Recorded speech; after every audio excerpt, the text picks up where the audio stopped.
You guys ready? 6 blocks, man. How'd that feel the other night? It felt good just to know that I had my teammates' backs and kind of they trusted me to be a paint beast, and I'm just glad I could deliver and kind of take that area for control because I know we're lacking a little bit in size, so it's nice to make up for that.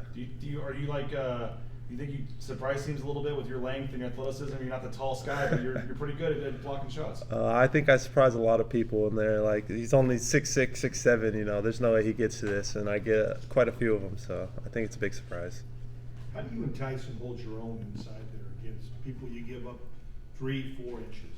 I think we've both been in positions where we weren't the tallest guy, but maybe we had to guard the tallest guy growing up, so we've always kind of been in that role where we got to figure out a different way to do it, and I think we're both really good at adapting, so we just kind of trust each other to hold our own.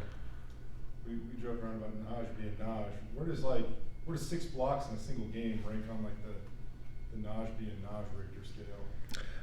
It's definitely top 5 for me because I've always kind of been an undersized center. I like to joke about. I'm like 6'6", 6'7", going against 7 foot, 7'1" guys. Even at in my high school, even against Richland, a guy that was 7'4", and I was like, there's not much I can do here, but just kind of trying and then playing with a lot of energy and playing above the rim. So I think that definitely depicts me being Naje. What's the feeling you get after you get a block? I mean, like some people think hitting a home run in baseball is the best feeling, but for other guys, like throwing a guy at home plate from center field might be a better feeling. So, where does it feel like to go get a block, and how does it compare to other? It's definitely top 3 for me, just because it's stopping them from scoring. Like there's something about stopping someone else from trying to score the bucket that just feels different than maybe scoring it and then you get a different type of feeling. So I think defense is kind of like a gritty, tough, and I kind of like to show that. If that's top 3, what's the best feeling? What's number 1? Definitely a poster. There's just something about going up, body to body, dunking on someone that just can't be matched. Wyoming's lost a lot of players lately, or have a lot of players that are questionable for the game. So how difficult and challenging is the preparation for this game, not knowing who you're going to get? At the end of the day, it's always us about us, but it's going to be important to understand that they're going to be a different team and they're going to have different players who step up, and we just have to be ready for those guys. Have you heard at all anymore about the status of BK? Could he show up for this game? Or? Great player, but just kind of staying with our game plan with what we know and preparing for what we may have to play. Are you a Beet Juice fan? Huh? The Beet Juice? Are you a fan of that? How do you take Oh. I'd never tried beet juice until I got here, and I'd have to say, not the biggest fan. What do you make of Leon? I know it's just kind of a psychological thing, but he's got some other stuff he does too. What do you make of that kind of stuff? And you kind of notice any of the freshmen buy in and think it's real or anything?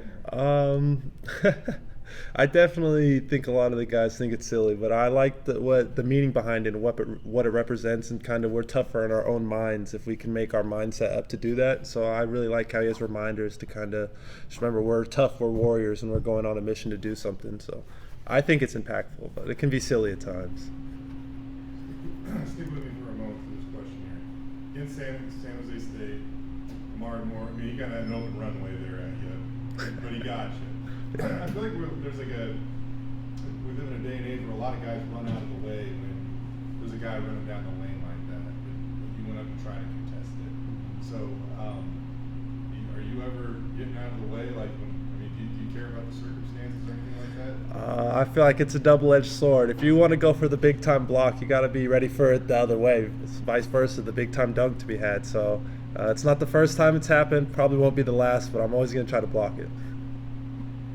Can you kind of walk us through what's the technique behind blocking a shot? What do you focus on? Definitely focus on the timing, trying to meet them in the air at the same point. It can be tough, but I think I'm starting to get to a point where the game slows down when I go for a block, and I kind of can anticipate things. Back-to-back road games. I mean, quick turnaround. Back on the plane today. I mean, got back late the other night. What's it like? I'm sure you'd rather play at home, but what's it like, being with your guys and going out on the road again on Saturday? Oh, you love going on the road and getting a big win. I think it's important for us now to be battle tested, so when it comes later in March, we'll have that experience and be ready. What do you remember about playing at Laramie last year, and what do you know about the team this year? They've dealt with quite a bit of adversity. I know they're a tough team with some good players that have been playing a lot of good teams really close. So we definitely have to bring our A game. And just last year, it's a lot different with the COVID rules and kind of being stopped and sent back and having to remake the game. But they're definitely a tough competitor. We kind of have a little rivalry going on between us, so I think it'll be exciting. We've seen you kind of feed off the energy of the home crowd. You're an expressive player, celebrating plays. What's different on the road with the away crowd, and how do you kind of shift your focus, I guess? I still feel like I feed off the crowd in a way. It definitely feels a lot better to be hear cheers, but I feel the same when people are booing you. There's just something about beating them at their home court when everyone wants you to lose that just feels so much better.